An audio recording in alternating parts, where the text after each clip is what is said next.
These are the best chess openings under 2000 elo for black, in my opinion. I'm gonna give my top 3 recommendations against e4 and d4. Kicking off the list at the number 3 spot, we have the Caro-Kann defense. It is a very solid opening and it works really well if you know the ideas and the structures. White usually goes for the advanced variation, and here I recommend the move c5, because after bishop f5, white has many different options, and you will have to remember a lot of lines. But the c5 move is very interesting, and it immediately challenges the center. And as you can see, the most popular move is c3. If they take, you just play e6, and these pawns are very weak here on e5 and then c5. So you're probably going to get one back and have a better structure. So usually they try and protect the pawn, and they pin the knight. And now we can just give a check, attack the bishop, takes, and we just want to take the pawn on c5. So white plays a3, planning after bishop c5 to play b4, but we just sidestep with the queen, and now we're attacking these pawns. The most popular move is b4 here, and now we just play b6 using the pin.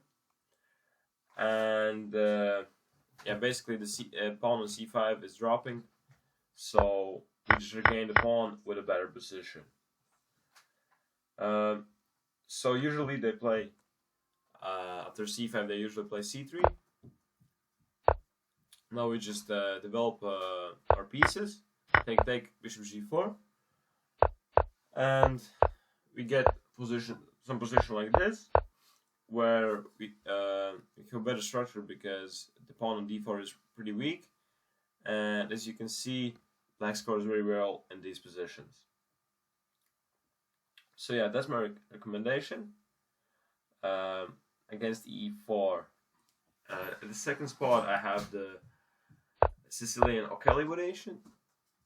It is very good because usually white plays d4, and it is not the best idea here because we are getting just a better knight after knight f6, e5, and bishop e4. In the usual and neither the bishop is on bishop e7, and then pawn is on d6, so the bishop is not as active here. But when you play bishop e4, it's more active, and yeah, we can just take on c3, castle, and then just press on these pawns on the semi-open file. So yeah, d4 is not a good idea. The best moves are either c3 or c4. And after c3, we just get an open, but we play this a6 move, which is not so useful, but it helps because it controls the b5 square, and maybe later on we go b5, but it's not so clear if you want to do this. And we will probably get this isolated pawn position, which many players don't like with white pieces. So yeah, it's just a normal game. And yeah, we just castle and play against this d4 pawn, maybe knight b4, knight d5 later. And another move is c4,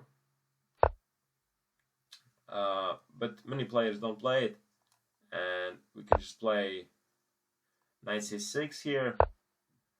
Then, and if white plays d4, it just takes, and we can even play this line, which is like knight f6, knight c3, I think, e5, knight f5, and now d5, which is a pretty interesting line. Now we take, and knight d4. You will have to learn some lines, but black is fine here.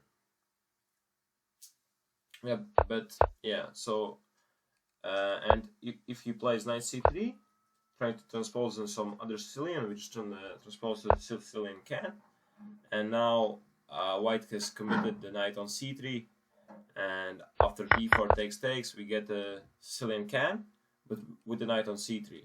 Because if we play the normal can after e6, then after d4 takes a6, white doesn't have to play knight c3, they can play c4 or bishop d3, which are both really good options.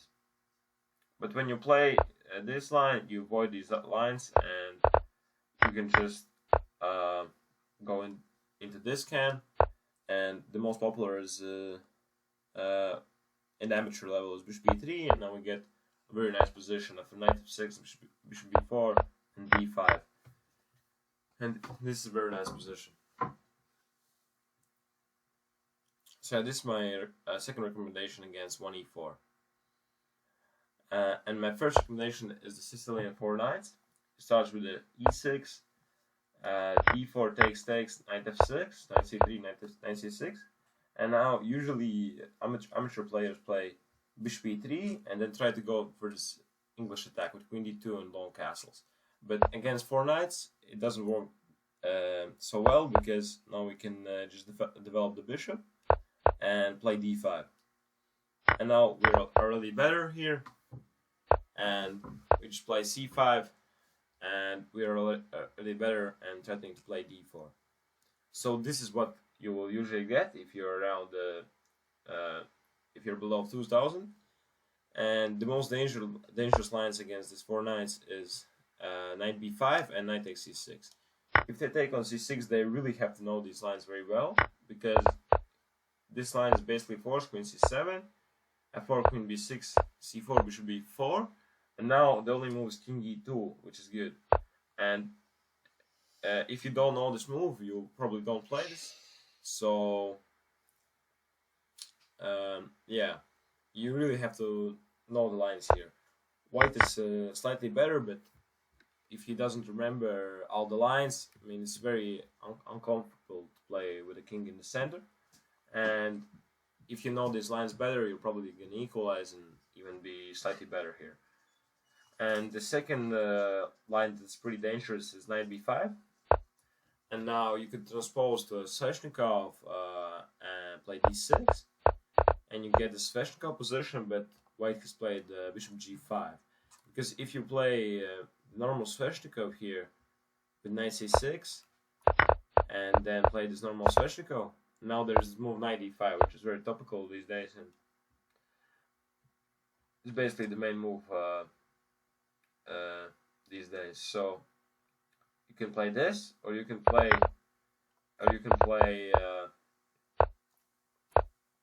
bishop b4 here, and now after a3 takes, now you play d5, and now you get this kind of position. We have this isolated pawn, but it's pretty good, because now you just push, develop your bishop, and you get a position like this, where this pawn is a strength, and it's probably an even game here. Maybe black is already slightly better, because this pawn is very strong, and it's not so easy to defend this b2 pawn here. And if white takes, you just take, and your king is really safe, and yeah, you just play knight d5. Should be a good game for black. So this is my recommendation, my best recommendation against 1e4, because usually people just play bishop e3 and you get a really good game here. So yeah, now let's move on to 1d4.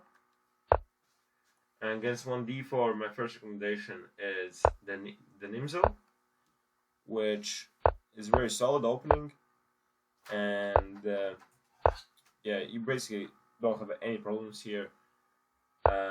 You're probably not gonna get any advantage, but it will be a very solid game for you. So you just castle here,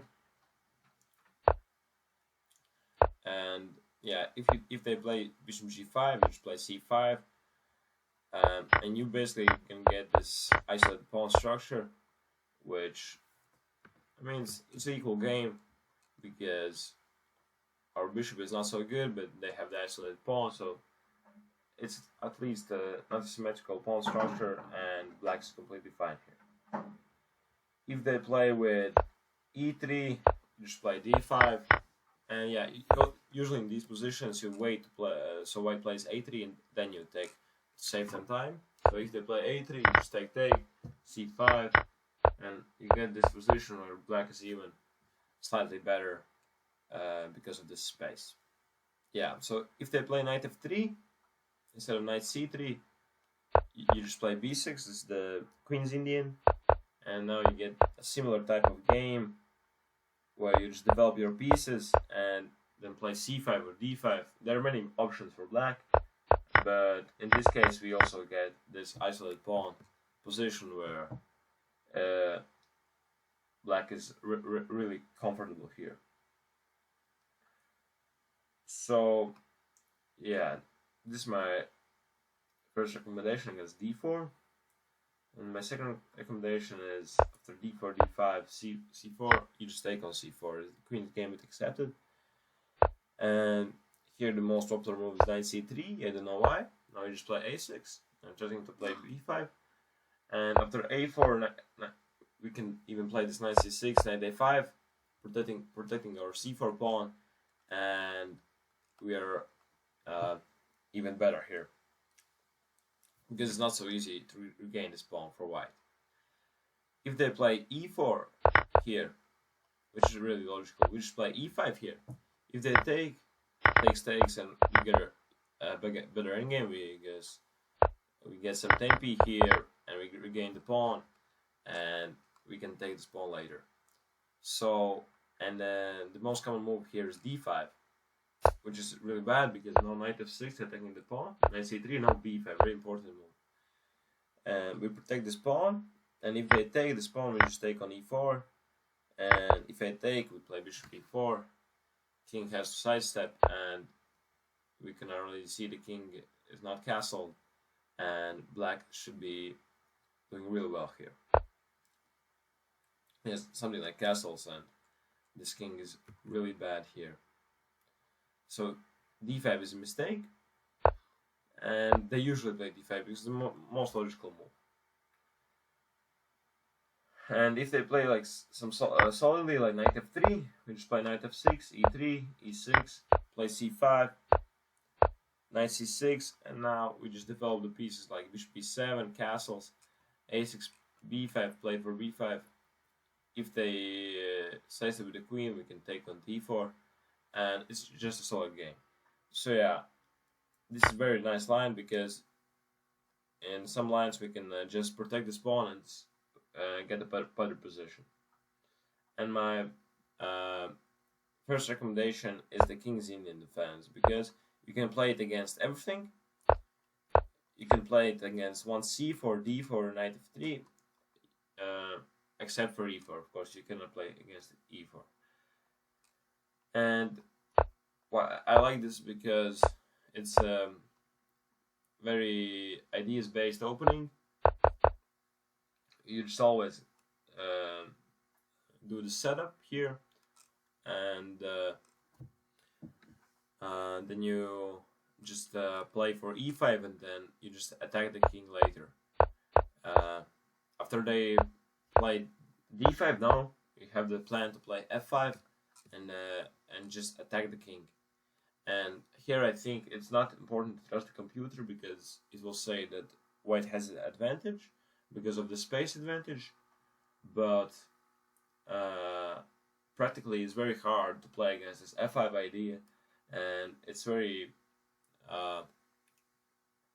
good to see some games. And one game I added here is Gelfand against Nakamura, where Nakamura played a really nice game and sacrificed his queen a lot of times in this line.